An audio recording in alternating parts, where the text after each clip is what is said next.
Tapi Baik, tidak, Pak. baik. Bismillahirrahmanirrahim. Assalamualaikum warahmatullahi wabarakatuh. Waalaikumsalam Waalaikumsalam warahmatullahi wabarakatuh. Kita awali dengan doa belajar. Raditu billahi rabba wa bil islami dina wa bi muhammadin nabiyya wa rasulah rabbi zidni ilma wa rizukni fahma. Amin ya rabbal alamin. Syukur alhamdulillah pada kesempatan siang hari ini kita bisa menyelenggarakan kuliah pengganti ya dengan dilakukan secara online. Materinya nanti ini saya bagikan, sambil saya bagikan ya ini. Pada kesempatan siang hari ini kita akan belajar dari bukunya Sijiliu, masih referensi yang sama terkait dengan bagaimana sel tumbuh. Meskipun di awal dulu pernah kita diskusikan, yang ini nanti dilengkapi dengan beberapa model matematikanya ya, karena di pertemuan yang lalu kan kita belajar bagaimana menentukan volume dari suatu reaktor secara umum ya. Nah, ini nanti dalam rangka menuju ke sana, teman-teman perlu memahami bagaimana profil pertumbuhan dari mikroorganisme yang sedang dibudidayakan dan juga kinetika yang biasa digunakan ya.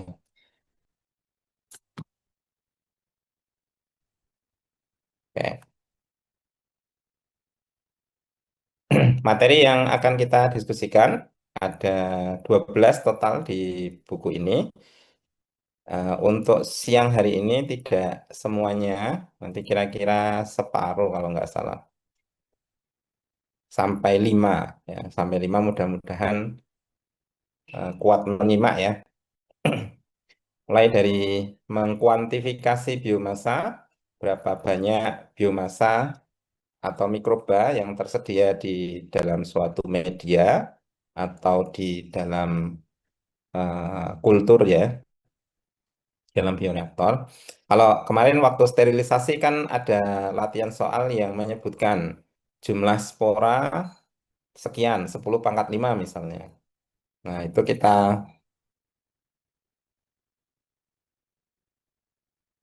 kita belajar bagaimana metodenya saja ya, metodenya. Oke.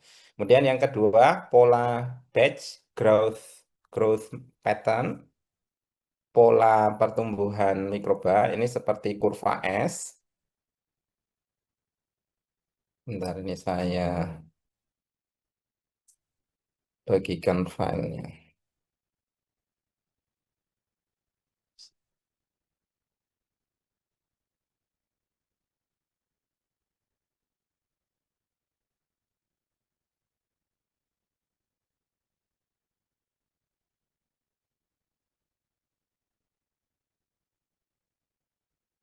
Ya. Kemudian beberapa istilah terkait yield ya. Nanti ada yield untuk produk, yield biomasa, dan yield produk yang lain. Misalnya oksigen atau yield substrat, yield biomasa. Oh ya, nanti ada beberapa ini ya, yang ketiga. Ini saya bagikan materinya.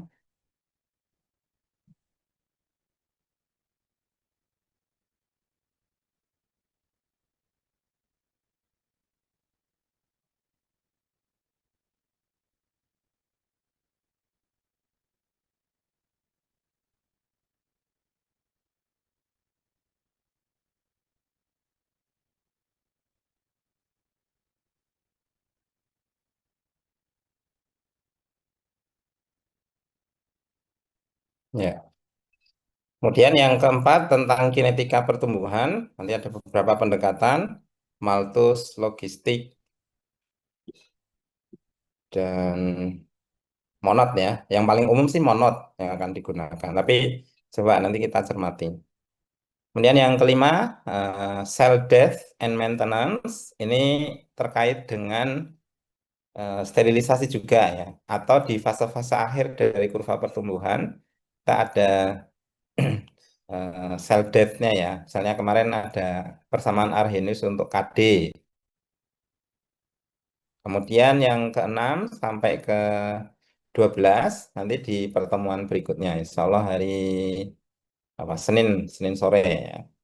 Produk yield dan seterusnya nanti kita bahas di pertemuan berikutnya. Baik, kita mulai yang pertama, kuantifikasi biomasa. Kuantifikasi biomasa mikroorganisme itu perlu diukur. Di antaranya dalam rangka untuk mengetahui pertumbuhan dari mikroorganisme.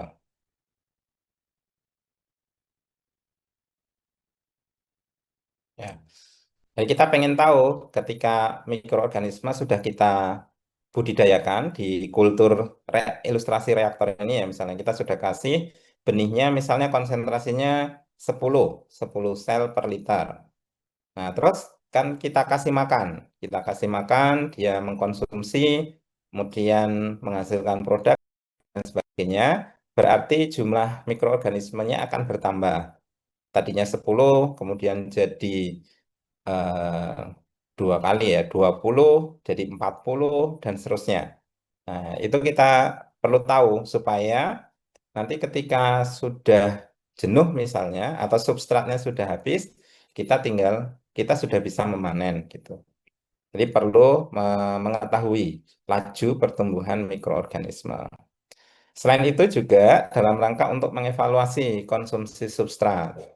Kalau memang tujuannya menghasilkan produk, maka biasanya kita ingin eh, s- hampir seluruhnya ya, hampir seluruhnya itu bisa terkonsumsi oleh si mikroba. Misalnya produksi etanol, kita kasih makan gula dari eh, hidrolisis ketela ya, singkong, pati singkong.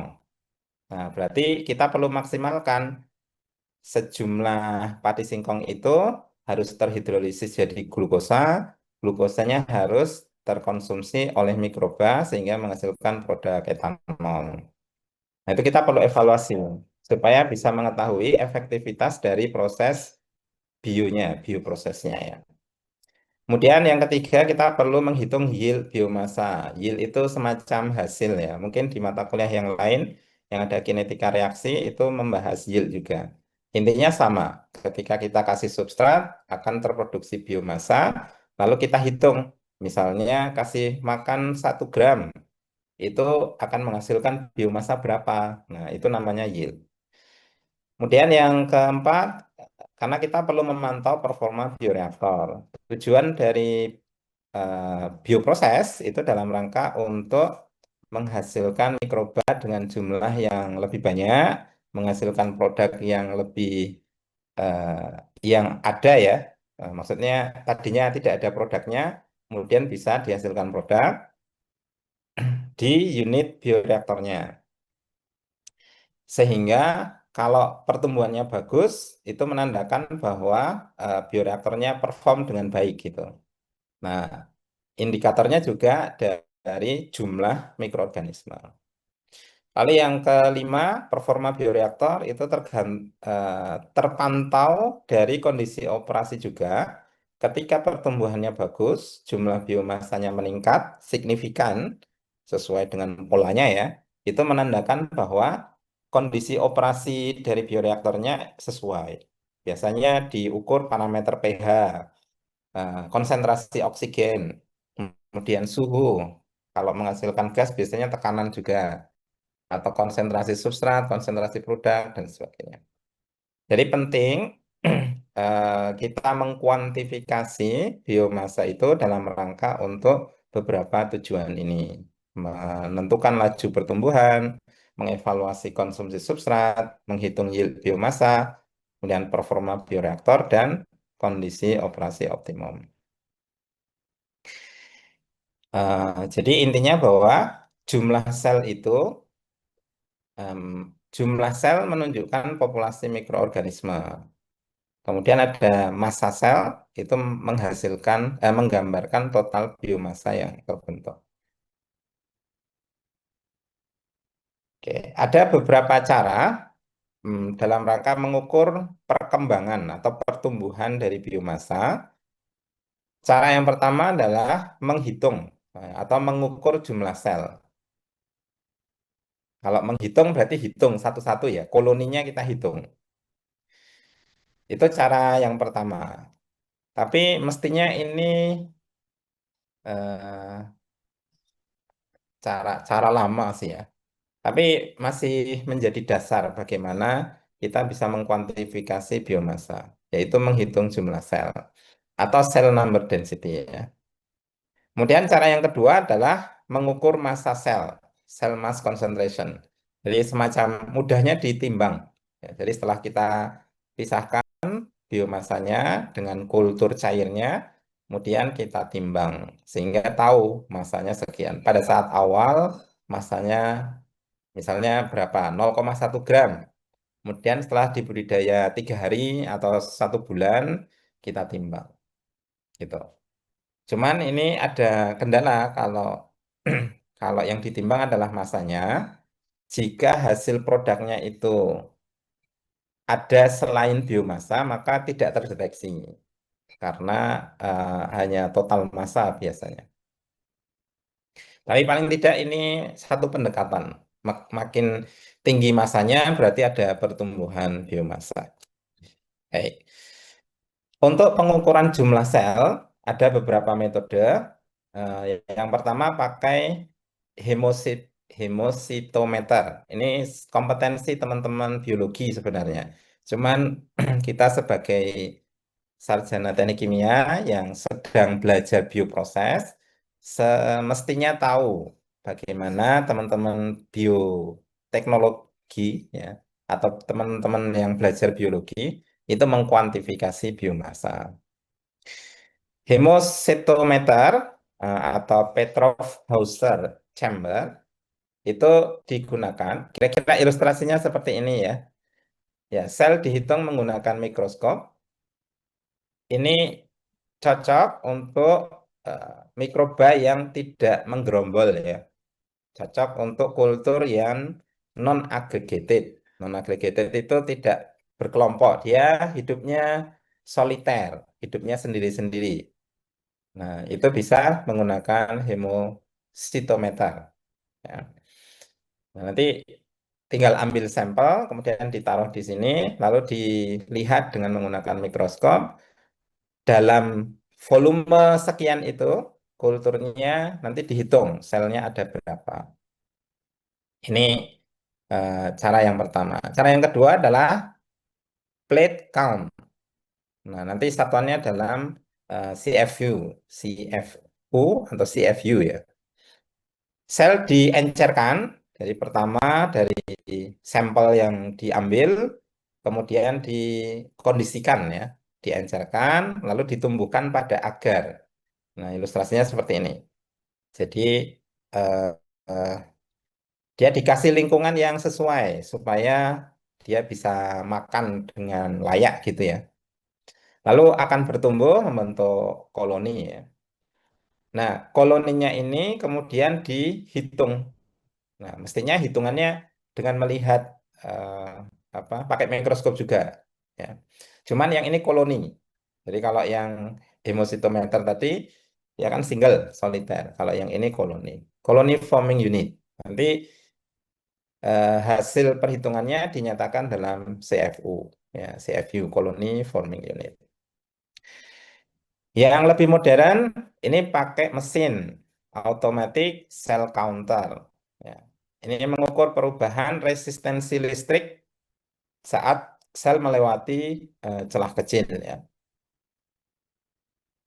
Jadi sudah otomatis, tinggal sampelnya ditaruh di wadahnya ya, nanti mesinnya akan menghitung selnya. Nah, dengan mesin ini operatornya tidak banyak kerja karena dibantu oleh mesin, ini bisa menghasilkan data yang cepat dan bisa real time. Preparasinya tidak terlalu rumit, tinggal dapat sampel, langsung taruh mesin, sudah bisa terhitung dengan sendirinya. Kemudian yang metode keempat, ini sama sebenarnya menghitung, tetapi yang dihitung tidak real time ya, tidak langsung dari sampelnya, tapi diambil foto ya, citranya. Ya, mungkin teman-teman kalau misalnya mau menghitung luasan area di suatu wilayah, itu nggak harus datang ke sana. Sekarang tinggal diukur aja pakai Google Map ya. Di Google Map ada fasilitas itu, bisa ditarik luasan, ditarik titik-titik dari area yang ingin dipantau luasannya, terus nanti Google Map-nya sudah langsung menghitung. Tapi secara prinsip itu semacam image recognition ya. Nah, ini diaplikasikan di perhitungan biomasa. Mudahnya adalah ini difoto, kemudian dalam luasan area itu dihitung selnya berapa atau koloninya berapa. Dan perhitungannya pun sudah eh, ini menggunakan software ya, perangkat lunak. Gitu. Ini pakai image recognition. Kemudian cara yang kelima adalah menggunakan nevelometri atau hamburan cahaya. Ini mirip mungkin seperti spektro ya. Kalau spektro itu bisa optical density ya. Nanti di sini ada. Kalau yang nevelometri mengukur kekeruhan akibat hamburan cahaya oleh sel. Hasilnya dinyatakan dengan turbiditas atau NTU atau optical density. Ini ini beberapa metode pengukuran ya, tergantung dari ketersediaan instrumen yang ada. Kalau pakai mesin lebih mudah, ya tinggal nanti divalidasi ya dengan metode manual. Kemudian metode yang satunya tidak menghitung jumlah sel, tetapi mengukur massanya. Nah, metode yang pertama, mengukur massa itu istilah lainnya gravimetri ya. Jadi ditimbang, basisnya ditimbang. Sebenarnya yang paling efektif itu ditimbang karena kita jelas ya melihat, bukan melihat, terukur masanya. Ya. Metode yang pertama adalah menimbang berat keringnya atau massa keringnya ya, dry cell weight. Sel diproses, dipisahkan dari medianya, dicuci, dikeringkan hingga beratnya konstan, kemudian diukur pakai timbangan. Kalau kuantitasnya mencukupi, pakai timbangan. Biasanya mestinya timbangan yang 4 digit ya, 4 digit. Supaya eh, apa lebih akurat. Kalau teman-teman di lab itu kayaknya ada dua pilihan, setahu saya ya. Nanti mungkin dari praktikum atau nanti saat penelitian akan menggunakan neraca timbangan. Pilihannya ada yang desimalnya 4 dan ada yang desimalnya 2. Nah, semakin banyak desimalnya, itu makin akurat timbangannya, tapi dari sisi harga alat itu lebih mahal ya.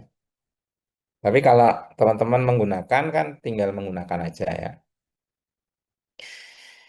Ini metode yang paling akurat dan standar ya. Tadi seperti yang saya sampaikan, gravimetri ini yang paling akurat dibanding yang menghitung ya.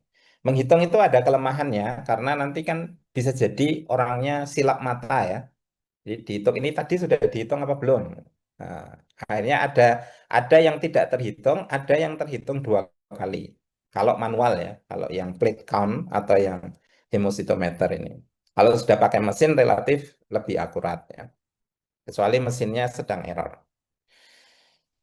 Tapi kalau massa ini ditimbang, asal neraca timbangannya oke, nggak ada error gitu ya, ya errornya kecil gitu, ya itu bisa bisa pas ya. Lalu yang kedua adalah volume biomasa hasil sentrifugasi. Jadi nanti hasil produknya diambil sampel, ditaruh di tabung kon ini ya, koncup istilahnya. Lalu disentrifugasi. Jadi ditaruh di alat centrifuge, kemudian dijalankan, akan ada gaya sentrifugasi. Gaya sentrifugasinya akan menyebabkan bagian padatannya akan ngumpul di ujung. Ya, di ujung. Terus di sini ada skalanya. Nah, skala itu kita baca. Kalau sekian, oh terbaca skalanya, volumenya 1 mili misalnya. Nah, ini volume endapan sel diukur. Relatif sederhana dan cepat. Ya. Ini metode yang lain. Kemudian, kalau ini sebenarnya tidak langsung mengukur massa ya. Yang benar-benar mengukur massa hanya yang dry weight, dry cell weight ini. Kalau ini estimasi massa dengan menggunakan volume. Nanti perlu densitas untuk mengubah menjadi massanya. Dan metode yang ketiga adalah mengukur absorbansi cahaya, penyerapan cahaya pada panjang gelombang sekian. Misalnya di sini 600 nanometer. Ini pakai spektro ya, pakai spektro. Metode ini relatif cepat, non-destruktif, destruktif ya, dan biasanya umum digunakan untuk kultur cair ya. Bioproses tidak selalu kulturnya cair ya. Misalkan kalau bioproses kan dulu pada waktu saya tanya memilih produk bioproduk kan ada yang memilih topik apa produksi tempe ya. Produksi tempe itu kan kulturnya padatan. Itu bioproses juga. Tapi memang mayoritas itu kulturnya cair. Ya. Nah, karakteristik dari metode secara langsung itu bisa mengukur sel secara langsung, akurasi tinggi kalau medianya jernih ya, kalau medianya keruh ya ada kelemahan di situ.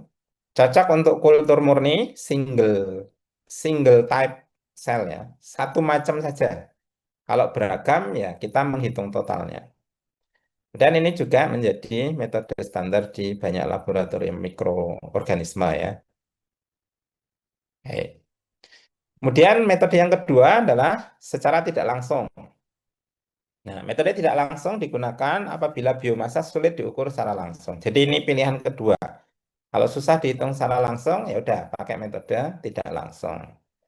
Beberapa parameter yang digunakan, misalnya diukur kandungan DNA-nya. Ya, nanti dideteksi kandungan DNA-nya berapa. Jumlah DNA berkorelasi dengan jumlah sel. Nah, mestinya nanti ada persamaan matematis yang mengkorelasikan antara jumlah DNA terukur dengan estimasi jumlah sel. Misalnya, umumnya sel itu mengandung DNA 1 miligram per gram dari sel. Nah, berarti nanti tinggal dikali balik ya. Oh, dapat DNA-nya 10 gram. Berarti populasi selnya sekian kali. Gitu. Atau parameter yang diukur adalah protein dari selnya. Kandungan proteinnya berapa? Gitu. Ini juga sama seperti kandungan DNA. Total protein mencerminkan jumlah biomassa. Atau diukur adalah ATP, adenosine trifosfat, intraseluler. Ya. Ini juga sama, ATP dalam sel sebanding dengan aktivitas dan jumlah biomassa. Kemudian parameter yang lain yang juga bisa dilakukan itu dari konsumsi substrat. Meskipun di sini tidak apa ya, kan tergantung dari kondisi lingkungan juga kalau konsumsi substrat itu. Tetapi eh, secara umum bahwa jika jumlah substratnya yang dikonsumsi itu tinggi, maka akan berbanding lurus dengan pertumbuhan biomassa. Meskipun tidak selalu ya, tidak selalu. Kadangkala konsumsi substrat banyak, tetapi dialihkan menjadi produk produk bioprosesnya ya. Untuk selnya sedikit, untuk produknya banyak. Jadi tidak selalu bahwa konsumsi substrat yang banyak itu akan menghasilkan biomassa yang banyak. Nanti ada parameter yield itu. Jadi ini tidak langsung tetapi kayaknya tidak umum ya. Menurut saya tidak umum.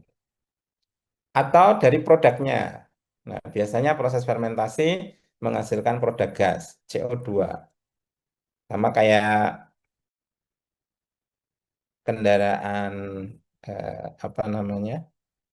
Eh, produksi etanol itu ada produk sampingnya CO2, gas CO2.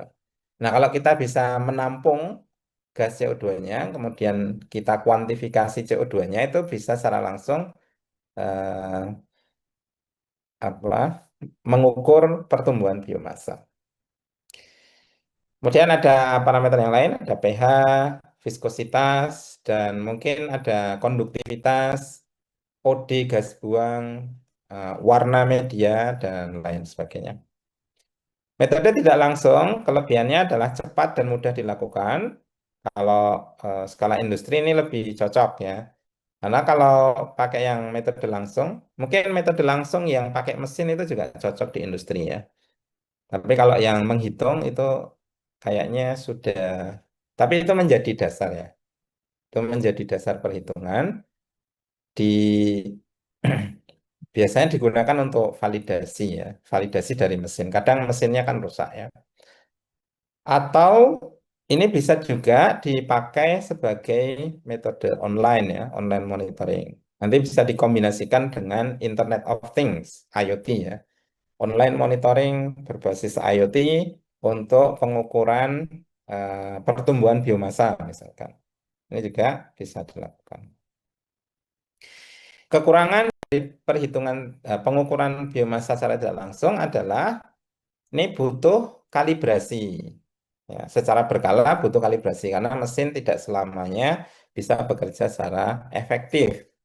Ada akumulasi dari padatan kerak misalnya di unit pengukurnya, ada error mesin, ya, ada error apa namanya pengukuran suhu dan sebagainya.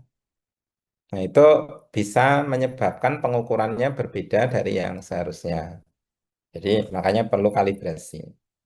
Timbangan misalnya, timbangan di lab yang nanti digunakan baik untuk praktikum maupun untuk penelitian ya, itu mestinya juga dikalibrasi supaya hasil timbangannya itu akurat. Kemudian kekurangan yang lain adalah pengukuran ini bersifat estimasi dan dipengaruhi oleh kondisi proses. Ini ya sesuai ya,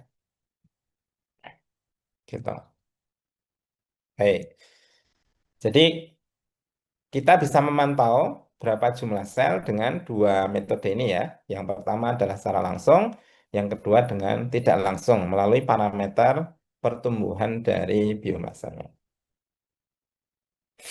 Kemudian topik yang kedua adalah pola pertumbuhan secara batch. Jadi misalkan kita budidaya sel mikroba dengan menggunakan bioreaktor seperti ini. Kemudian kita ambil sampel secara berkala dengan budidaya selama sekian jam misalnya. Tiap jam misalnya diambil. Tiap jam diambil lalu diukur jumlah biomasanya berapa. Nah, pertumbuhan dari biomasa dulu pernah kita pelajari. Waktu itu saya menyampaikan seperti huruf S ya. Ini secara umum sih seperti huruf S. Meskipun bisa jadi berbeda. Huruf S-nya itu bisa beda-beda. Nah, contoh ilustrasinya ada di gambar ini, kurva pertumbuhan mikroorganisme khususnya untuk yang kultur batch. Kalau continue, profilnya mungkin akan berbeda karena jumlah substrat itu selalu ada, dikasih makan terus gitu. Kita bagi menjadi beberapa fase. Yang awal adalah lag phase, kemudian exponential phase, kemudian mulai menurun, lalu ada stationary phase, lalu dead phase ya. Nah, yang pertama, lag phase ini adalah masa penyesuaian karena mikroba beradaptasi dengan makanan yang baru yang tidak biasa dikonsumsi di rumah awalnya ya. Nah, ini penyesuaian. Jumlahnya relatif masih dikit. Kalau di sumbu Y ini konsentrasi biomasa ya. Biomasa diberi simbol X, jumlahnya gram per liter atau jumlah sel per mililiter. Tergantung metode pengukurannya. Kalau pakai massa ya berarti bisa dapat gram per liter. Kalau pakai perhitungan koloni forming unit berarti CFU per volume ya. Lalu yang kedua, tahapannya adalah eksponensial. Mikroba tumbuh secara eksponensial. Ini tercapai saat nilai mu-nya max ya. Mu adalah laju spesifik pertumbuhan mikroba. Nah, ini tumbuh secara eksponensial, kemudian masuk ke tahap deceleration. Deceleration itu tumbuh tapi sudah melambat. Ya. Kalau yang ini kan eksponensial melaju dengan kencang gitu pertumbuhannya. Kalau yang kedua, ini yang deceleration. Lalu masuk ke stationary, ini relatif konstan, jumlah pertumbuhan sama dengan jumlah kematian. Ah, lalu di ujung ini jumlah yang mati, kematiannya lebih besar. Sembari biomasanya bertumbuh, ada profil substrat yang tandanya garis putus-putus ya. Substrat awalnya tersedia banyak. Ya, kalau dia konsentrasi gram per liter, nilainya ada di angka sini ya. Mungkin ini 5 kali 10 pangkat 3 ya. Jadi awalnya tersedia, kemudian karena ini digunakan, dikonsumsi oleh mikroorganisme, dia mulai turun. Turun, turun, turun, turun, sampai di ujung sini dia habis ya, kalau habis.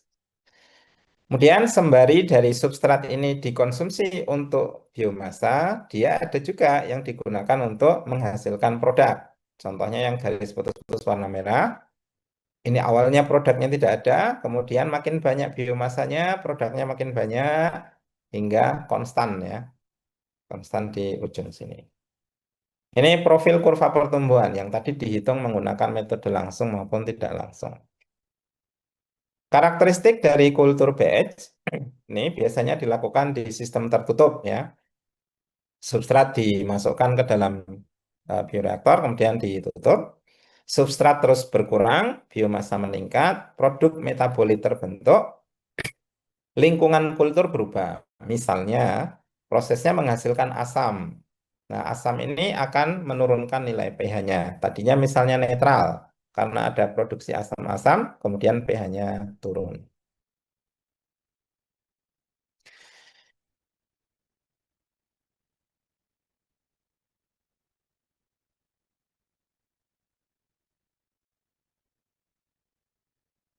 Ini contoh typical batch growth pattern VCD. Nah, kalau ini VCD ya. VCD is the viable cell density. Viable cell density. Densitas sel yang viable, yang masih hidup. Ya, dipakai di mammalian cell culturing. For most other application, cell mass concentration could be used instead. Ya. Glucose can be substituted for limiting substrate. Ini juga sama ya profilnya. Ini konsentrasinya pakai sel ya. Jadi dihitung selnya. 10 pangkat 9 sel. Apakah dapat angka 10 pangkat 9 ini juga dihitung semua? Nah, ini ngitungnya gempor nanti ya. 10 pangkat 9. Selnya sebanyak itu. Mestinya kan tidak begitu. Jadi tinggal diambil sampel sekian mili, dalam sekian mili dia dapat konsentrasi misalnya 1000. Terus di scale up. Tadi jumlah medianya bukan 10 mili, tapi ada 1000 liter. Nah, tinggal dikalikan ya. Oh, berarti total konsentrasinya sekian sel per liter. Atau memang dalam diambil satu sel ini ya, tapi dihitung menggunakan mesin. Nah, bisa dapat sekian. Oke, profil lag phase, kemudian eksponensial yang warna apa ini? Kuning, orange ya. Lalu deceleration, lalu stationary, lalu dead phase. Kemudian produk juga sama, ilustrasinya seperti tadi. Dalam hal ini substratnya adalah glukos. Ya. Kemudian ada VCD tadi, viable cell density. Densitasnya akan makin meningkat. Berarti ini sebanding dengan jumlah selnya tadi ya, jumlah sel. Oke. Nah, dan kita masuk yang berikutnya. Ada beberapa model matematis yang digunakan untuk merepresentasikan pertumbuhan tadi. Model yang pertama adalah model eksponensial. Ini ilmuwan yang mengusulkannya adalah Pak Malthus namanya ya. Ini hanya berlaku pada fase eksponensial ketika nutrisi tersedia melimpah, berlimpah ya. dan tidak ada faktor penghambat. Karena kadangkala budidaya mikroorganisme ada senyawa-senyawa lain yang menghambat pertumbuhan dari biomasanya. Ya, ini asumsinya tidak ada yang menghambat ya. Pertumbuhannya jadi eksponensial. Nah, ini kira-kira profilnya seperti ini, konsentrasi biomasa, kemudian versus waktu. Awalnya adalah X0, kemudian dikasih makan, lingkungannya sesuai gitu. Maka dia bisa meningkat dengan eksponensial. Secara persamaan diferensial, profil kecepatan pertumbuhan biomasa dinyatakan sebagai dx per dt sama dengan mu x. Ya. Kemudian X-nya dipindah ke kiri, mu-nya tetap, dt-nya pindah ke kanan, lalu diintegralkan. Kalau diintegralkan nanti akan dapat eksponensial ya. Ln, sebenarnya dapat ln, kemudian berubah jadi eksponensial. Hasil integrasinya diperoleh profil persamaannya adalah X sama dengan X0 eksponensial mu T. Gitu. Kelihatan bahwa di sini eksponensial ya. Persamaannya kan eksponensial, profil di kurvanya itu ditunjukkan juga berbentuk eksponensial. Makanya namanya eksponensial growth ya, fase eksponensial. Waktu yang dibutuhkan untuk menggandakan populasi dari mikrobanya, jumlah sel, kita sebut dengan doubling time atau waktu generasinya, TD-nya adalah ln 2 dibagi mu. Semakin besar nilai mu, maka pembaginya ini semakin besar, berarti hasil TD-nya akan semakin kecil. Jadi butuh waktu yang singkat supaya bisa menjadi 2 kali lipat. Kalau mu-nya kecil, berarti butuh waktu yang lebih lama. Nih. Ini bisa terjadi dengan beberapa asumsi, diantaranya adalah nutrisi berlimpah dan nutrisinya konstan. Misalnya di reaktor kontinu ya. Kalau reaktor kontinu itu kan kita kasih makannya terus-menerus gitu. Sehingga mikrobanya tersedia, bisa mengakses substrat secara terus-menerus.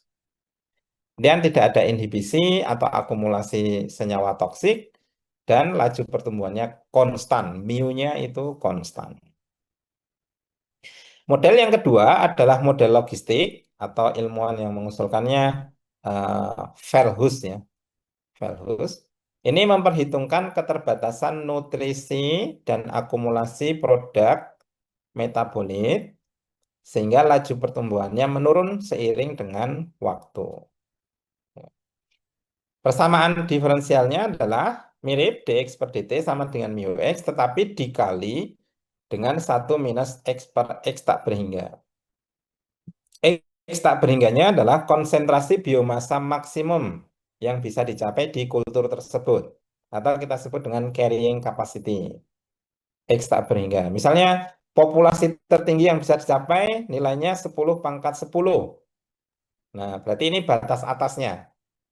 Batas atasnya menurut model ini ya. Mu adalah laju pertumbuhan. Jadi kalau persamaan ini diintegralkan, nanti akan dapat persamaan X sebagai fungsi waktu, terus kita profilkan, nah bentuknya akan mirip seperti ini. Gitu.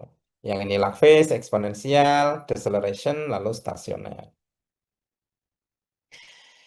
Nah, semakin besar biomasanya, X-nya, semakin kecil nilai ini. Kalau X-nya ini semakin besar, maka eh, pengurangnya ya, 1 minus pengurangnya akan makin, oh, semakin kecil nilai ininya ya, semakin besar biomasa, X-nya, semakin kecil nilai 1 minus X per X tak beringannya.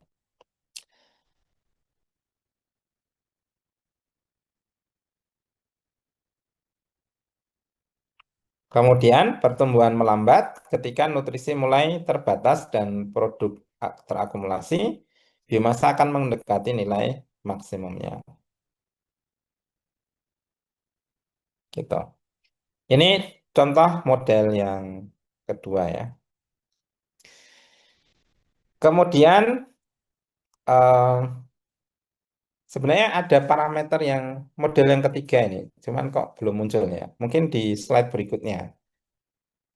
Eh, Harusnya ada monot ya, monot. Monot sebenarnya mirip-mirip dengan ini, hanya nanti mu-nya itu diganti dengan mu max dikali S per KS tambah S ya. Nanti kayaknya di slide berikutnya ada ya. Parameter yang lain yang juga sering digunakan untuk mengkuantifikasi eh, hasil itu menggunakan istilah biomass yield ya, biomass yield.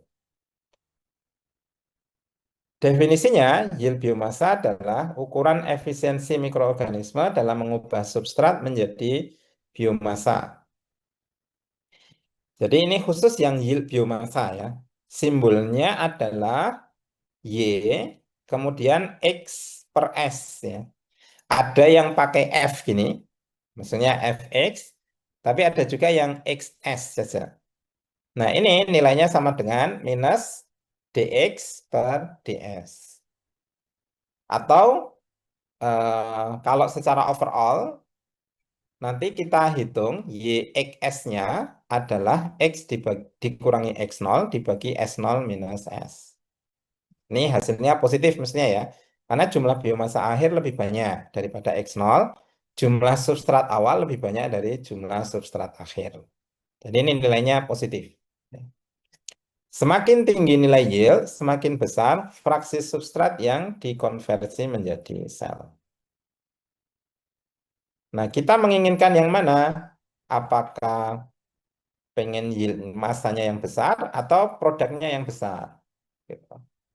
Itu tergantung dari prosesnya. Kalau produk kita adalah biomasa, misalnya budidaya ragi. Nah, kalau budidaya ragi berarti produk kita adalah biomasa, maka seyogyanya yieldnya yield biomasanya besar. Karena kita mau memanen mikrobanya. Tapi kalau misalnya kita pengennya adalah produk primary metabolit, misalkan etanol, berarti yang kita banyakkan itu produk etanolnya. Biomasanya dikit aja, kira-kira gitu.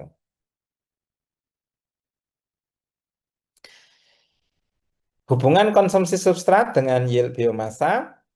Jadi kita punya, ini ilustrasi ya.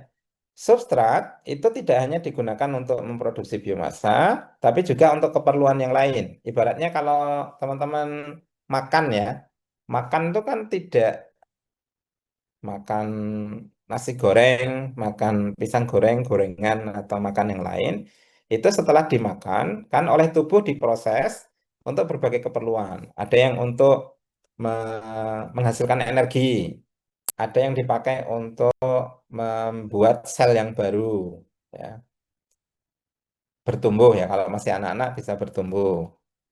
Atau untuk menjaga selnya ya, maintenance.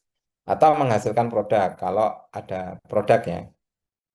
Kalau biomasa ada produk. Kalau kita mungkin tidak eksplisit ada produk ya. Ya, produknya adalah aktivitas kebermanfaatan ya. Nah, tapi ilustrasinya adalah substrat yang dikonsumsi itu dipakai untuk berbagai hal. Salah satunya itu menghasilkan biomasanya. Jadi korelasinya adalah substrat dipakai untuk sintesis biomasa. Ini kita wakili dengan delta S biomasa.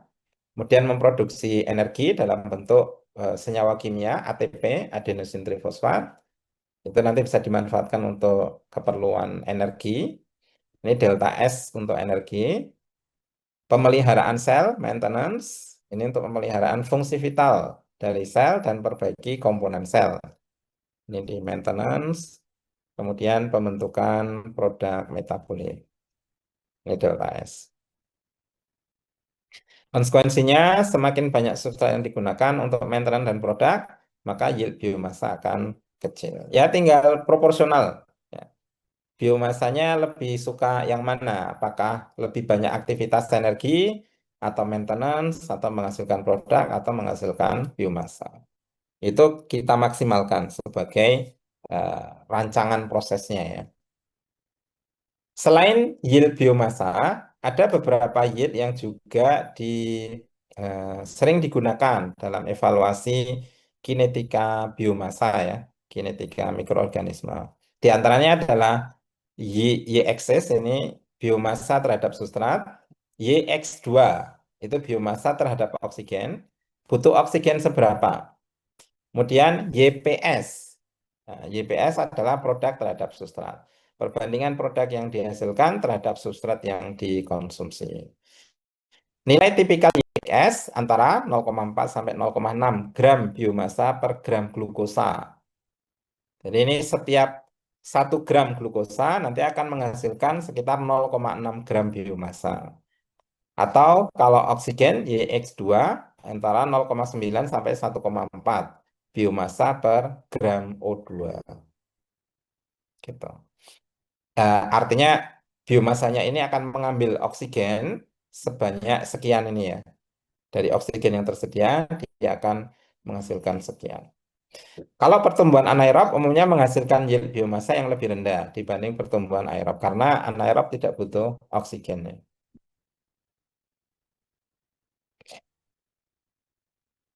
Nah, ini contoh perhitungan. Misalkan, mengapa yield penting? Di antaranya, saya kira ini sama seperti yang di awal tadi ya. Saya tidak perlu mengulang lagi. Contoh perhitungannya, misalkan biomasa awalnya 1 gram per liter, akhirnya 9 gram per liter, glukosa awal 50, glukosa akhir 30. Nah, untuk menghitung yieldnya tinggal dipakai rumus yang tadi.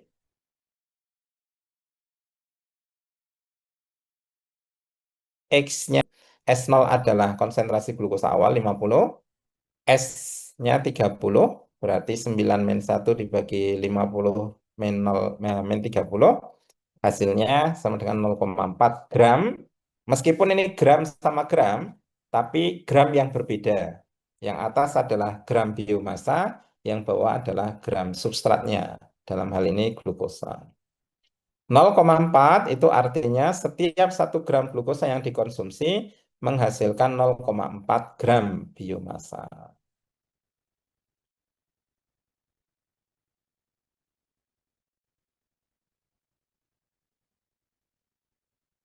Oke, ini contoh real dari Streptococcus physalis dalam glucose limited media.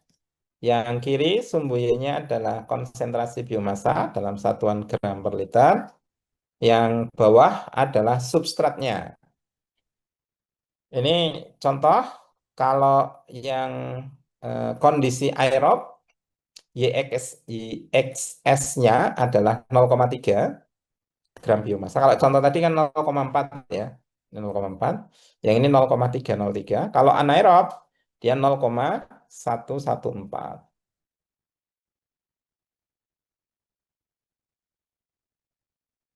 Ya, ini 0,114. Ini contoh ya, contoh. Kemudian untuk mikroorganisme yang lain di buku Sigilio tabel 13.1 ada beberapa data. Misalnya organismenya untuk Candida utilis. Substratnya asetat, yieldnya adalah 0,36. Kemudian kalau berdasarkan jumlah C-nya 0,9. Kalau berdasarkan O2-nya 0,7. Ya. Dan seterusnya. Nanti teman-teman bisa ngecek data-data yang lainnya. Ini contoh evaluasi. A strain of mold, ini spesies jamur ya, dibudidayakan di dalam batch culture menggunakan substrat glukosa, lalu diperoleh data seperti di tabel ini. Ya. Ini waktu 0 jam, 10 jam, sampai 44 jam. Kemudian dipantau konsentrasi selnya. Tadi dihitung dengan metode langsung atau tidak langsung. Konsentrasinya 1 sampai di akhir 44 jam itu jadi 20,9. Sedangkan profil glukosanya 50 turun 48 dan seterusnya sampai akhirnya 0,3 ya. Nah, pertanyaannya adalah calculate the maximum net specific growth rate. Ini nilainya berapa?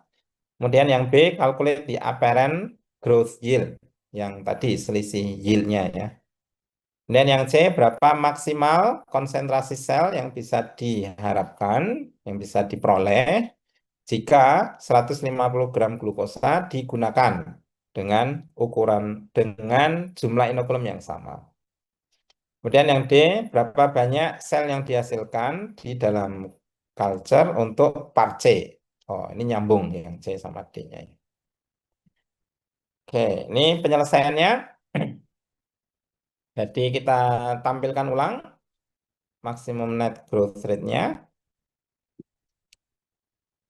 Kita tampilkan waktu, kemudian konsentrasi biomasa ini seperti yang di tabel tadi. Kemudian kita hitung delta X dibagi delta T. Nah, mestinya deltanya dengan bawahnya ya. Jadi delta X di rentang 0 sampai 10, 0 sampai 10, itu perubahan X-nya adalah setengah, 1,5 dikurangi 1. Kemudian delta T-nya adalah 10, 10 dikurangi X.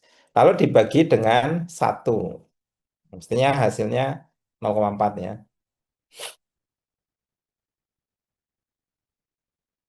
Ini satuannya per jam ya. 0,4. Harusnya 0,5 ya. Kan delta X-nya 1,5 dikurangi 1, 0,5. Kemudian dibagi X-nya 1. Oh, kecuali dia dibagi di 1,5 ya mungkin. Lalu dibagi delta T-nya 10. Nah, dia akan menghasilkan 0,04. Kemudian bawahnya, ini juga sama ya. Delta X-nya dihitung dengan bawahnya. Kemudian dibagi X, 1,5 dibagi selisih waktunya. Kalau ini jadi 8 ya. Dan seterusnya. Jadi rumusnya ngikut yang ini. Delta X per X, delta T. Kemudian kita jawab, ini yang A ya. Karena ini net specific growth rate-nya. Jadi spesifik untuk waktu awal itu 0,04, kemudian 10 jam pertama 0,085 dan seterusnya. Ya. Kemudian dari tabel ini kita bisa menemukan bahwa maksimum specific growth rate-nya ada di angka 0,88 di sini atau di sini. Ini yang paling tingginya. Yang B adalah yield. Yield itu delta X dibagi minus delta S. Nah, delta X-nya 20,9 dikurang 1, delta S-nya 50 dikurangi 0,3. Oke, sama dengan 0,4. Mirip seperti teoritis tadi ya. 0,4. Kemudian yang C, pertanyaan C adalah maksimum cell concentration. Maksimum konsentrasi selnya adalah X0 ditambah YXS dikali S0. Nah, YX-nya sudah tahu, S0-nya 50. Jadi awalnya 1 ditambah 0,4 dikali 150. Jumlah maksimal selnya adalah 61 gram per sel. Kemudian soal yang D, untuk setiap kenaikan, for each increase in generation, cell biomass double. Jadi korelasi yang digunakan adalah X per X0 sama dengan 2 pangkat N. N-nya tinggal generasi ke berapa, gitu. Nah, atau N-nya ln X per X0 dibagi ln 2. Sehingga kita cari N-nya sama dengan ln ini dibagi ln 2, hasilnya adalah 5,9. 5,9 itu generasinya kan. Tapi simbahnya, induknya kan ada satu generasi. Jadi generasi ke-6 ditambah generasi induknya. Berarti 7 generasi di sel. Nah, ini kalau sel begitu ya. eh, Waktu tumbuhnya itu hitungannya jam. Jadi dalam 44 jam itu kan hampir 2 hari ya. Dalam 2 hari si mikrobanya sudah ada 7 generasi.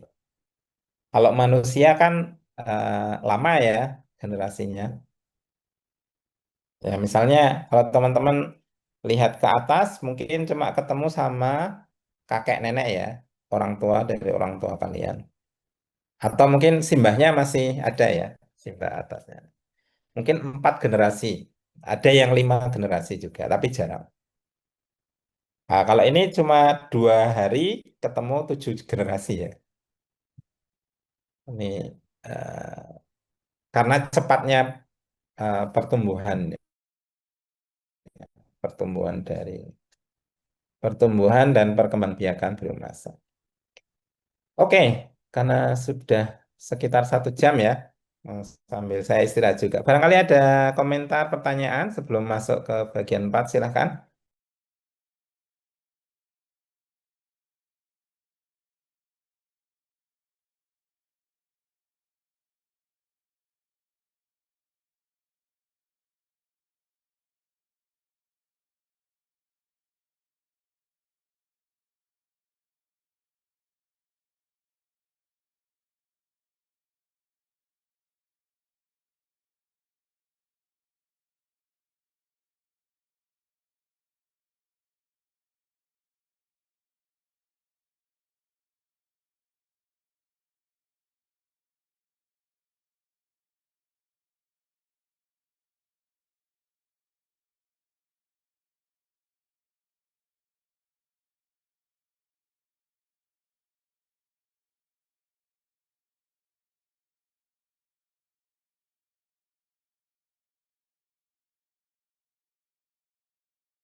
Tidak ada? Masih ada orangnya kan ya?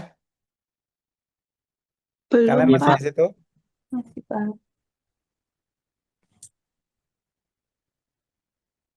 Oh, ini ada Haji Muhammad Ismik ada?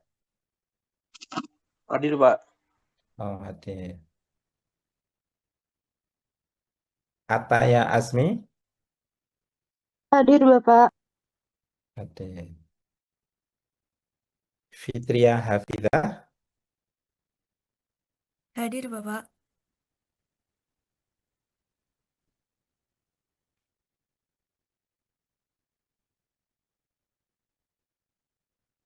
Muhbita?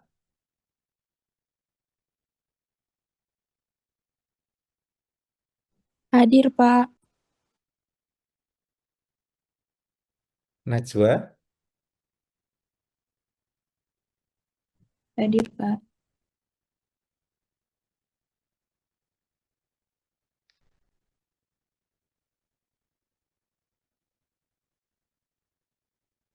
Ya. Wiwit Aulia? Hadir, Bapak. Ya. Oke, kalau tidak ada, saya lanjutkan maksimal sampai jam 3 insya Allah ya. Ya, yang keempat adalah kinetika pertumbuhan. Oh, ini sebentar. Ya. Kalau yang ini sebenarnya tadi sudah disinggung ya. Mungkin saya spesifik ke yang sini. Laju pertumbuhan spesifik didefinisikan sebagai laju pertambahan. Pertumbuhan sama dengan pertambahan jumlah biomasa per jumlah pertambahan biomasa per unit biomasa per satuan waktu. Makanya tadi contoh soalnya adalah delta X pertambahan dibagi X lalu dibagi waktu ya. Jadi mu sama dengan 1/X dx per dt. X adalah konsentrasi biomasa, T-nya adalah waktu. Memang ini tidak konstan karena kan kultur dari mikrobanya dipengaruhi oleh kondisi operasi ya. Di antaranya suhunya tidak selalu suhunya stabil meskipun diinginkan stabil. Tapi namanya budidaya makhluk hidup itu eh, kadangkala tidak persis sama ya, meskipun kayaknya kondisinya sama. Jadi mungkin ada suasana batinnya itu yang berubah-ubah ya, sehingga dia tumbuhnya tidak konstan gitu. Juga pH, kalau asam ya, pH-nya rendah itu bisa jadi mikrobanya mati atau dia tidak tumbuh maksimal. Kalau prosesnya aerob berarti butuh oksigen. Kalau oksigennya tidak mencukupi berarti kekurangan oksigen. Nanti pertumbuhannya tidak maksimal juga. Selain itu juga nutrien, ya semacam vitamin gitu ya. Misalnya ada unsur nitrogen kurang, fosfornya kurang, ada mineral lain, misalnya kalsium, silika, magnesium kurang, gitu juga. Si mikrobanya tidak bisa tumbuh secara maksimal.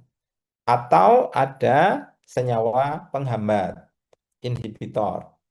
Kalau dulu penelitian saya terkait dengan adanya inhibitor limonen dan eugenol dalam produksi biohidrogen menggunakan mikroba anaerob ya.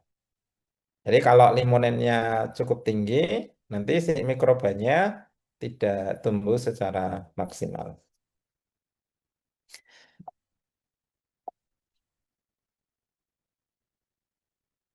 Oh, sebentar, ini kok nggak mau jalan. Ya, nah nilai mu tadi, eh, sebentar, ini kok nggak muncul ya? Oh, dia memang nggak muncul ya. Berarti saya menuliskan dulu. Ya, mu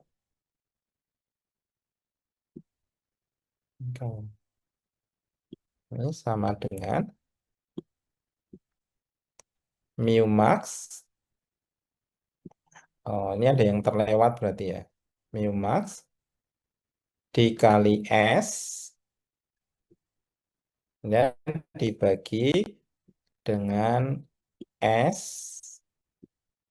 plus, agak susah pakai K. Oh, sorry, ini salah. Ini harusnya KS gitu ya. Yang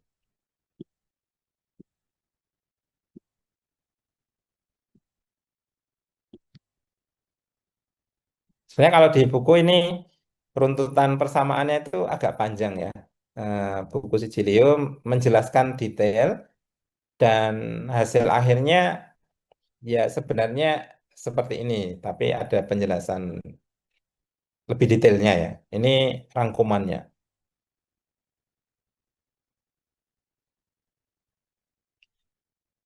Eh, jadi dengan profil ini, mu sama dengan mu max dikali S dibagi S plus KS ya. Nah, kita lihat profilnya, pengaruh konsentrasi terhadap pertumbuhan.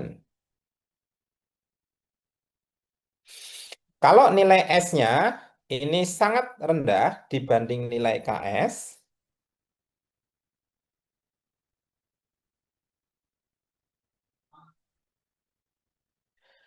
ini menandakan bahwa kalau misalnya ya S-nya ini lebih rendah daripada KS, berarti nilai S-nya sebenarnya bisa diabaikan di bagian pembagi ini.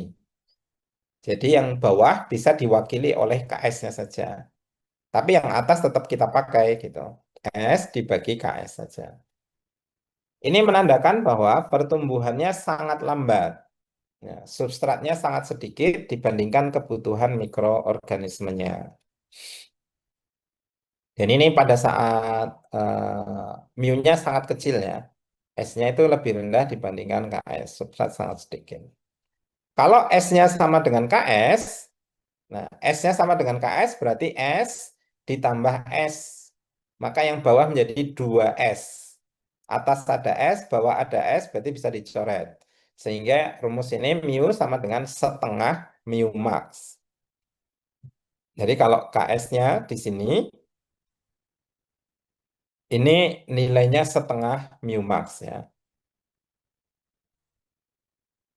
Sehingga laju pertumbuhan spesifik mencapai setengah dari nilai maksimalnya. Kemudian ketika nilai S-nya besar, jauh lebih besar daripada KS, Maka rumus ini S dibagi S plus KS. KS-nya jauh lebih rendah atau S-nya jauh lebih besar dibanding KS. Maka KS-nya bisa diabaikan sehingga atas S, bawah S. Bisa dicoret, mu sama dengan mu max. Nah, ketika substratnya berlimpah, maka mikroorganismenya bisa tumbuh secara maksimal. Kira-kira interpretasi dari model kinetikanya dipahami seperti itu ya. Mungkin juga sama seperti teman-teman ya. Kalau misalnya makanannya tercukupi, ya insya Allah pertumbuhannya bisa maksimal ya. Pertumbuhan fisik maupun rohaninya bisa maksimal ya. Tapi kalau terbatas, nah itu perlu berjuang ya. Perlu berjuang mungkin jadi pertumbuhannya tidak maksimal ya. Ada kekurangan di situ. Ya, catatannya semakin tinggi konsentrasi substrat, nilai mu akan meningkat, namun tidak akan melebihi nilai mu max ya. Ya, sesuai namanya mu max. Nah, model monod ini memiliki beberapa kecocokan ya, kelebihan dan keterbatasan. Kalau dari sisi kelebihannya, ini relatif sederhana, mudah diaplikasikan, biasanya dipakai dasar desain dari bioreaktor. Nah, kenapa ini kita perlu belajar? Karena ini menjadi dasar desain bioreaktor dalam rangka menentukan volume ya. Kemudian model monod ini bisa digunakan pada fermentasi batch, fed batch, sama continue. Gitu. Keterbatasannya adalah hanya mempertimbangkan satu substrat pembatas. Jadi tidak bisa mengcover beberapa substrat yang tersedia secara simultan. Misal, di produksi biogas itu biasanya substratnya beragam. Ada karbohidrat, protein, lemak.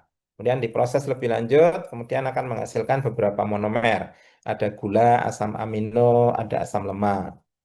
Jadi kalau monod itu sebenarnya kurang cocok karena S-nya kan hanya satu ya. Kemudian keterbatasan yang kedua tidak memperhitungkan inhibisi. Nah, memang ada beberapa model lain, model lanjutan ya, yang menambahkan efek inhibitor.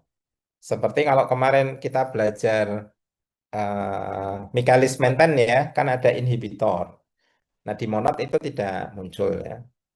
Lalu juga tidak mempertimbangkan maintenance. Maintenance-nya tidak dimasukkan dan tidak menjelaskan jaringan metabolik, proses metabolismenya. Ini beberapa keterbatasan ya, tapi kalau hanya untuk merancang secara kasar, maksudnya perhitungan awal gitu ya, kita bisa menggunakan model monod. Contoh perhitungan persamaan monod, diketahui nilai mu max-nya 0,6, KS-nya 2 gram, S-nya 8. Kita pakai rumus monod yang ini. Oh, ternyata ada di sini. Harusnya sebelumnya ya. Tapi munculnya di sini. Ini muncul di sini. Kemudian kita hitung nilai mu-nya. Mu-nya mu max-nya 0,6, KS-nya 2, 8. Ini hitungan sederhana. Ketemu mu-nya adalah 0,48. Gitu.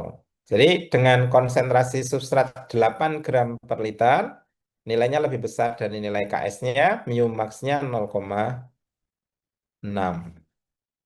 Oh, sebentar. Ini mu-nya ya, mu-nya di kondisi ini. Kalau mu max-nya kan 0,6, dia mu-nya 0,48. Kalau visualisasi ya kira-kira gambarannya seperti ini. Ini 2, kemudian pasangannya di sini S-nya sama dengan 2, berarti mu-nya setengahnya, 0,3. Kalau S-nya 8, mu-nya 0,48, mu max-nya adalah 0,6. Jadi 80% dari nilai maksimalnya. Nah, nanti bisa dicoba teman-teman mengaplikasikan ini terus menghitung nilai laju pertumbuhan spesifik mu max-nya. Kemudian ada tambahan soal yang kedua, jelaskan mengapa pengaruh perubahan nilai KS terhadap afinitas mikroorganisme terhadap substrat. Oh, ada 2 terhadap. Nilai KS terhadap afinitas mikroorganisme terhadap substrat dan bentuk kurva monodnya. Ini pakai pendekatan kalau KS-nya kecil, KS-nya besar. Nah, nanti bisa dicoba ya. Kalau waktunya luang, nanti bisa dicoba menjawab dua soal ini. Yang terakhir, masih ada 12 menit, terkait dengan cell death and maintenance ya. Laju kematian sel, eh, nanti ada konstanta ya, mirip seperti yang waktu sterilisasi kemarin. Laju hilangnya sel hidup akibat kerusakan atau kondisi lingkungan yang tidak menguntungkan, sehingga laju pertumbuhannya menurun. Ini contoh proses kematian sel, awalnya hidup, ini nampak diilustrasikan hijau ya. Lalu akibat kondisi lingkungan yang tidak sesuai, misalnya biasanya dipanaskan ya, kalau sterilisasi kan dipanaskan. Atau ada metode lain, itu dengan menyediakan kondisi asam. Jadi pH-nya diturunkan. Kalau pH-nya diturunkan, nanti mikrobanya juga akan mati ya. Kemudian setelah selnya rusak, dia menjadi sel mati. Nah, maka laju pertumbuhannya yang net, net ya, itu sudah dikurangi dengan kematian ya. Jadi mu netnya sama dengan mu growth dikurangi kematiannya KD. Kalau mu G-nya jauh lebih besar dari KD, maka pertumbuhannya positif. Kalau sama dengan berarti seimbang, kalau kurang dia menurun. Makin banyak yang mati kalau KD-nya besar. Gitu.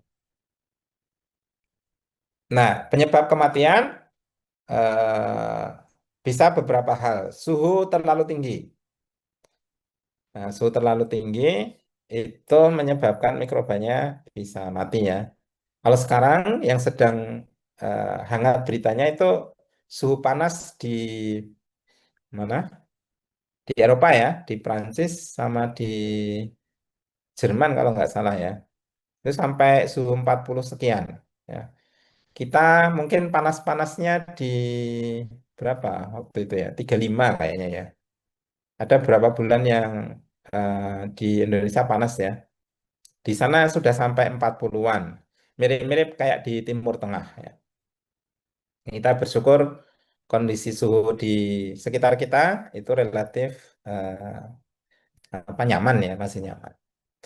Penyebab yang kedua ini kekurangan nutrien, ya tidak ada sumber makanan. Itu juga bisa mati.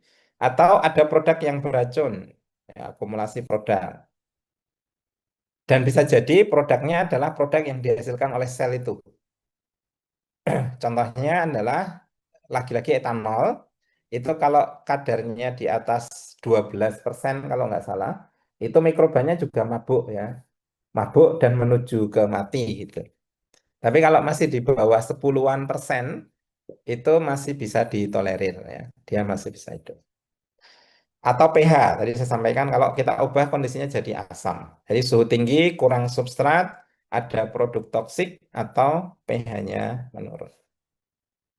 Nah, ini akan menyebabkan kematian ya di sini ya. KD-nya lebih besar daripada OG. Oke.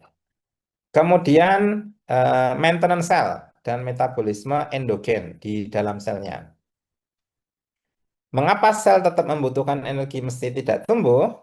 Ya, ya itu dalam rangka untuk memaintain fungsi dari sel-sel ya. Di awal dulu teman-teman belajar komponen dari sel ya, organela, ada vakuola, ada mitokondria, retikulum endoplasma dan sebagainya ya. Itu kan butuh energi untuk beraktivitas. Nah, energi itu disuplai dari metabolisme sel ya. Jadi sel maintenance substrat digunakan untuk mempertahankan fungsi dasar sel agar tetap hidup dan siap tumbuh atau membentuk biomasa baru. Ini memerlukan energi dalam bentuk ATP, NADH atau NADPH. Kemudian ada metabolisme endogenus. Nah, ini mempertahankan viabilitas ketika tidak tumbuh dengan mengkonsumsi nutrien, memanfaatkan cadangan intraseluler saat kekurangan nutrien. Nih mungkin kayak kita puasa ya, tidak makan tapi tetap bisa survive karena makan makan yang ada di dalam tubuh. Ya. Energinya digunakan untuk apa? misalnya mempertahankan gradien ion dan pH intraseluler. Nah, ini menjaga pH di sisi luar dan di dalam itu tetap seimbang. Perbaikan dan penggantian komponen sel yang rusak. Kemudian transportasi aktif dari nutrien dan molekul penting. Sintesis ATP, pemeliharaan materi genetik supaya nanti bisa diturunkan ke generasi berikutnya. Sintesis protein esensial, misalnya enzim, chaperone, atau produk yang lain. Pertahanan terhadap lingkungan yang ekstrim, pH-nya turun, atau konsentrasi garam naik misalnya. Kemudian juga menjaga struktur sel dan integritas membran. Sehingga dalam maintenance ini tetap membutuhkan substrat. Ketika biomasanya tidak tumbuh, mu-nya 0, sel ini tetap mengkonsumsi eh, subs- sel tetap mengkonsumsi substrat untuk dua hal ini, sel maintenance dan metabolisme. Kapan ini terjadi? Ketika fase lag phase. Fase lag phase itu populasi selnya masih hampir sama dengan benihnya ya. Ya, energi yang dihasilkan digunakan untuk adaptasi dan persiapan maintenance tinggi ya.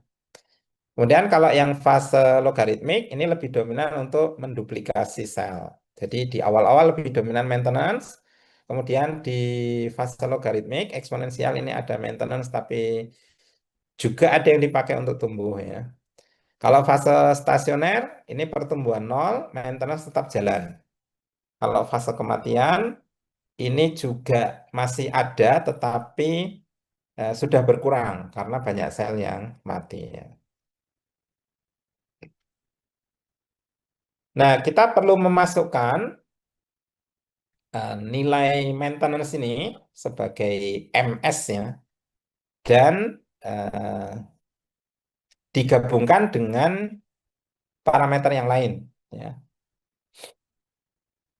Jadi MS adalah koefisien maintenance, laju konsumsi substrat per satuan biomasa per satuan waktu yang diperlukan untuk mempertahankan fungsi dasar sel tanpa menghasilkan pertumbuhan baru. Ini MS, ada maknanya kalau MS-nya kecil berarti maintenance-nya rendah, kalau MS-nya besar berarti butuh maintenance tinggi. Gitu. Persamaan korelasinya adalah konsumsi substrat dipakai untuk pertumbuhan, growth, ya ini YXS mu G, lalu ada yang dipakai untuk maintenance, MS dikali X. Gitu. Ini keterangannya nanti bisa dicermati. Kemudian kalau ini kita bagi dengan X, ya tinggal X-nya ini pindah ke kiri, maka nilai RS per X-nya sama dengan untuk pertumbuhan, growth, yang ini untuk maintenance. Kira-kira itu korelasi persamaannya. Kemudian bagaimana pengaruh maintenance terhadap yield-nya? Gitu. Sebagaimana di slide sebelumnya, bahwa substrat itu dipakai oleh sel untuk pertumbuhan dan untuk maintenance. Ya. Ini dua-duanya butuh energi dan komponen sel. Pengaruhnya terhadap yield biomasanya adalah kalau MS-nya kecil, contoh misalnya nilai MS-nya 0,002, mu G-nya 0,4, berarti YXS-nya itu 0,49. MS-nya sedang 0,01, mu G-nya 0,1, YXS-nya 0,29. Kalau MS-nya besar 0,02, ini 0,05, ini 0,14. Kelihatan polanya ya, kalau MS-nya besar, maka yield XS-nya rendah. Gitu. Jadi ini kan kelihatan, meskipun nampaknya tidak begitu besar perbedaannya ya, tetapi polanya adalah berkebalikan. Kalau MS-nya kecil, yield-nya besar. Kalau MS-nya besar, yield-nya kecil. Gitu. Sehingga ini karena banyak substrat yang habis untuk maintenance. Ya. tidak dipakai untuk tumbuh. Oke, yang terakhir ada latihan. Ini slide yang terakhir ya. Oh, belum jadi. Latihan soal terkait pemahaman yang ini. Kemudian yang kedua perhitungan. Ini bisa menggunakan rumus yang ada di sini. Nanti perhitungannya relatif tidak susah, hanya seperti yang yield biomasa tadi ya. Nah, teman-teman pakai rumus ini terus dipakai perhitungannya. Silahkan dikerjakan. Eh, Nanti saya buatkan yang Google Classroom-nya. Nanti jawabannya bisa di-upload di sana ya. Oke, saya kira demikian yang bisa saya sampaikan di kuliah pengganti siang hari ini. Sebelum kita tutup, silahkan jika ada yang mau bertanya.